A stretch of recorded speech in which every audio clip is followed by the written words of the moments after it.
Hi, it's March the 5th right now, and I'm late actually getting this video started because I actually wanted to get it started a little bit earlier in the year. But they say starting is half the battle. So I'm halfway there now that I've just gotten started. So it's March 5th and I'm just now getting the video started. So I'll just count myself that it's still progress to be getting this video started.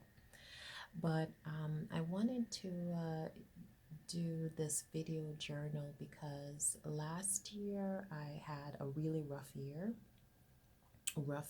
with my business. My husband and I own a grant writing firm, which is a really great business. We do really well with the business, and but last year we just had a really rough year with it.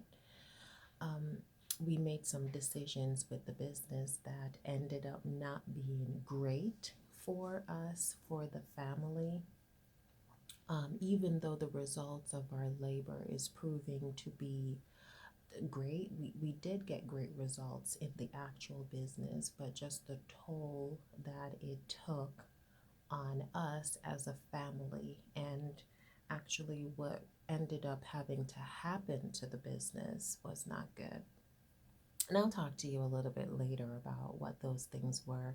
Don't want to get too deep into those things. I just want to establish the fact that I would like to record the journey of this year, because last year we had such an eventful year. I thought to myself, why didn't I record what took place with us last year? Because, like I said, last year was so rough. So, this year I have some plans for myself. I have some plans for the business. I have some plans for the family. And it's interesting because there is this corona virus that's in the media right now, and a few people have contracted it. And even in Tampa, there are two people in our region that has the coronavirus. And when you start seeing things like that happening, where you realize just how fleeting life can be, and you just realize you just have to do things, you just have to get things done, you just have to live in the moment, you have to reach for your dreams and your hopes and the plans that you have, no matter how unrealistic some people may feel that those things are, which is really weird about dreams because and visions, because for you, your own dream are so real in your mind, like you actually see it. I will have dreams and hopes for the future, and I see them so clearly in my mind. Um, and so to get them out of the mind and into reality, that is where the big issue is, to get them out of your mind and into reality. But they first have to appear in your mind. They have to become real in your mind, become real in your heart, become real in your gut. And then you have to do the work, the practical work to get them out, which is why starting, I guess, is half the battle, because you take nothing, because it's just thoughts in your mind, and make it into something real. So, so this year, I plan to basically just document the journey of what will be going on with us. December 31st, 2020. I want to see, did I actually accomplish my dreams? Did I actually accomplish all the things that I have on my vision board? So I have created a vision board. I've had a vision board for many years, and I even want to get Fia, my daughter, to create a vision board. She's 7 years old. I'm wondering maybe if that's too young, but I think it's not too young. I think just the concept of it to her should be good. Just a board, you can put pictures of it, like what I would like to have. She has things that she would like to have. So I think it will be a good practical principle for her to learn, like, okay, I have desires and things in my head that I want.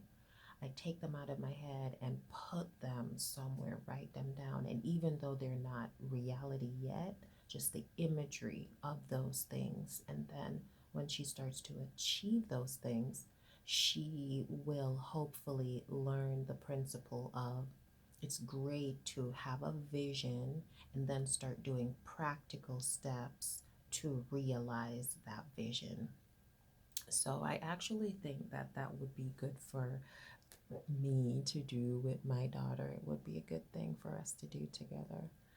So, one of the main things that I would like to achieve this year, um, I told two people about it, two colleagues of mine I work with. They're actually even clients, two clients that I spoke to about it. Mike knows. Mike knows all of my like crazy ideas, and I say crazy, but I shouldn't really say crazy. Um, he knows me, so he knows I have great visions to do things. And one thing that I love about Mike, my husband, is the fact that he has never shamed me or made me feel embarrassed for having certain kinds of dreams.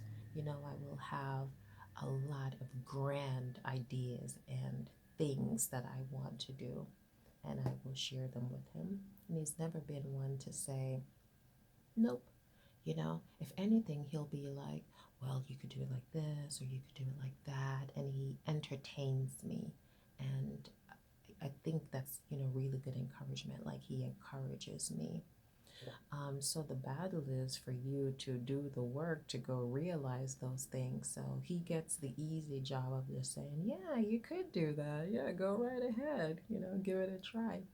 Because how easy is it just to give somebody a positive word of encouragement to push them out there? Because guess what? They have to do the hard work to achieve it. So just a little word of encouragement is so easy. And some people find it so hard to just say, yeah, you could do that. Of course, you could definitely, oh yeah, you could do something like that. But they don't. They're like, well, where are you going to get the money from? Where are you going to get the space? Where are you going to get the people? Where are you going to do this? Where are you going to do that? It's not even necessary for you to do all of those things and tell them all of those things. You just need to say, yeah, it's possible. Go try it. And then the process of them trying it, they will realize they don't have people and they don't have space and they don't have money and they don't have whatever.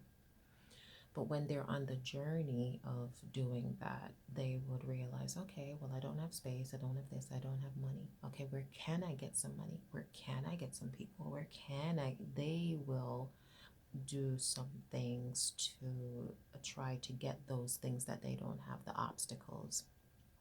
So I don't think it's really necessary for family, friends, colleagues, neighbors that were the holder of the dream because they heard it from the person that had it to tell them, well, you don't have any money. How can you possibly do that? You don't need to tell them that. You just need to tell them, yeah, go ahead, put it on your vision board. Yet start working some practical steps to achieving it because the road to realizing that vision is hard enough. You don't need to make it more difficult for them. They're going to face the difficulty on their own regardless. We're all on planet Earth being held down by gravity, which is a problem within itself. So, meaning not that gravity is a problem because we need it or else we would float away, but meaning there are principles here that we're held to. We can't do certain things. So, um, they're going to encounter problems. So I shared my dream with um, two colleagues, and like I said, Mike. And one of my most exciting, largest dream that I have for myself this year is to start working on. And when I say working on, there's phases to it. So I need a practical phase to it to say work on. So it is, I need to start, I need to say my vision in an articulate fashion. By the end of 2020, December 31st, 2020, I should have 200 multifamily units under my ownership and control. So there are many layers to that. Like, what does that mean? Does that mean that I've secured the financing? Does that mean that I've broken ground? Does that mean that they're built already? Does that mean that they've been brought into operation? Does that mean that I was able to even buy a multifamily that's already constructed? Um, I don't know. I need to define that part. But that's my vision for myself, is to have at least 200 units under my control, my ownership. So that's my great goal for myself. I have many other goals for myself, but this is one that I would like to have be realized for this year. So I want to document that journey and see, because I know it's going to be so difficult. Oh, I know, right? I know it's going to be a little difficult. Where am I going to get the money from to buy 200 units of multifamily housing?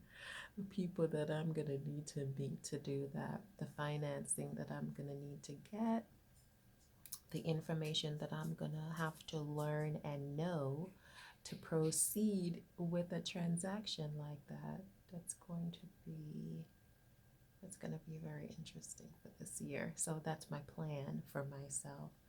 So I want you to wish me all the luck, because I don't need obstacles. I have a meeting coming up with a client. I I'm already going to encounter tons of obstacles, right? Who are you to tell me that I'm going to encounter obstacles? I just need ideas. Like, how am I going to do it? Tell me, help me. Do you have a banker? Do you know people who want to fund multifamily units? Do you have an architect that could draw up some schematics for me? Um, do you do you have money where you could just buy it for me? So I just need assistance at this point to get it done. So we'll see how I do get that done. So I will be reporting into you how I proceed with that. So I have to go get ready for my meeting now. So this is Sarita Gibbons signing out. It's March 5th. My vlog for today.